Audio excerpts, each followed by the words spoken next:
محمد نہ پڑھے تو نماز نہیں ہوگی، وہ آل رسول ہے۔ کیونکہ کربلا کے گھٹنا کے بعد ہی یہ امت تعریف کر رہی ہے۔ کربلا کے گھٹنا سے پہلے نبی برحق نے جتنی تعریف کی ہے تو پوری زندگی ان کی تعریف کربلا ہی کا بیان کر کے کریں تو یہی ختم نہیں ہوگا۔ اور ان کے بچپنے سے جب نبی پاک نے اتنی تعریف کی ہے، اتنا رتبہ عطا کیا ہے، اتنا پسند کیا ہے، اتنا محبوب کیا ہے، اتنا اللہ کے حضور میں دعا کیا ہے، اس کو اگر بیان کیا جائے تو پھر ختم کہاں سے ہوگا؟ اتنا معیاری مقام پر ان کے بچپنے کے عالم سے تھے۔ ان کی اماں حضرت خاتون جنت فاطمہ الزہرا رضی اللہ تعالی عنہا جھولے میں ڈال دیتی تھی اور کام وغیرہ کرتی تھی۔ تھوڑی دیر کے بعد پھر جھولے کے پاس آتی تھی کہ بابو جگ گئے ہوں گے جھولے تو حالانکہ حضرت فاطمہ کا ایک بار میں موقع ملا جھولا کو ہلانے کا، اتارنے کا، مگر ایک بار ہی ہلا دینے سے وہ دن بھر جھولا جھولتا ہی چلتا ہی تھا۔ اگر کی مدد تو کہتے اسی کو ہے۔ حضرت فاطمہ خاتون جنت تعجب کر رہی ہے، جھولا جھولنے کا ایک ریٹ ہوتا ہے لیکن اس پر بہت کوئی جھولا نہ ہو، مگر حضرت فاطمہ جب کام چھوڑ کے جائیں تو کیا دیکھتی جھولا ہمیں نہیں ہل رہا ہے۔ یہ ماجرا مجھے سمجھ میں نہیں آیا۔ ہم تو صبح میں ایک بار ہلا دیے ہیں کہ جھولا شام تک اپنے ہی ہل رہا ہے، اب ابا آئیں گے تو ابا کو یہ بات ہم بتائیں گے۔ حضرت خاتون جنت فاطمہ الزہرا رضی اللہ تعالیٰ عنہ جب ان کے گھر نبی برحق صلی اللہ علیہ وسلم تشریف لائے تو آپ نے یہ ماجرا بیان کیا اپنا حضور کو جو نبی برحق ہیں کہ ایک بار ہلا دینے کے بعد میں کئی بار جا رہی ہوں مگر وہ جھولا ہمیں ہی ہل رہا ہے، ہمیں سمجھ میں نہیں آتا، ہمیں تو موقع نہیں ملتا باپو کے جھولانے کا۔ ایک مرتبہ ہلا دینے سے کیا شام تک وہ جھولا اپنے ہی جھول سکتا ہے، ہل سکتا ہے؟ نبی برحق نے فرمایا فاطمہ تمہیں معلوم نہیں، تمہارا ایک بار ہاتھ لگتا ہے جھولے میں اور جبریل کا 70,000 بار جھولے میں ہاتھ لگتا ہے۔ سبحان اللہ سبحان اللہ۔ 70,000 بار ان کے جھولے میں جبریل کا ہاتھ لگتا ہے۔ جنہیں جبریل جھولا جھلائے ان کا رتبہ بیان کون کرے گا؟ ان کی عظمت بیان کون کرے گا؟ ان کی رفعت بیان کون کرے گا؟ وہ شہید کربلا ہونے کے پہلے ہی تو نبی نے سب خبر کر دیا کیا کیا ماجرا گزرے گا، کیا کیا ہوگا، سب آپ نے نبی برحق صلی اللہ علیہ وسلم تو کربلا کے بعد ہم نے گھٹنا کربلا کا دیکھا، تب ہم ان کی تعریف کر رہے ہیں۔ بچپنے کا لی تھی، پیدائش کے وقت کا لی تھی، نبی برحق صلی اللہ علیہ وسلم کی گود میں لی تھی، مسجد میں لے کے بچوں کو لے کر مسجد چلے جاتے تھے، نماز پڑھتے تھے، سرکار کندھوں پر امام عالی مقام بیٹھ جاتے تھے۔ یہ تو روایت بہت مشہور ہے۔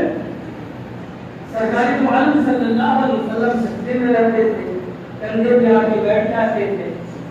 آپ بتائیں تو صحیح، اب کندھوں سے ہٹانا، حالانکہ چونکہ صحابہ موجود رہتے تھے مگر کسی کا بجائے نہیں کہ کندھے سے ہٹا دے، کیونکہ بچہ جب نماز کی کسی نمازی کے قریب جاتا ہے یا کچھ پریشانیوں میں ڈال سکتا ہے تو ہر انسان کو لازم ہوتا ہے کہ اس بچے کو وہاں سے دور کر دے، دلال سے اور پیار سے اپنے قریب کر لے، نمازی کے نماز میں خلل نہ آنے دے۔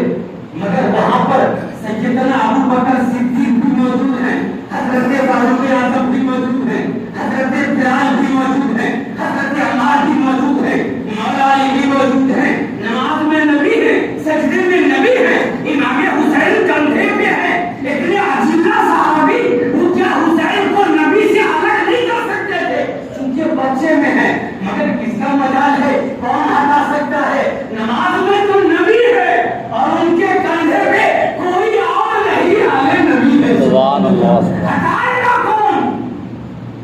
آپ بتائیں۔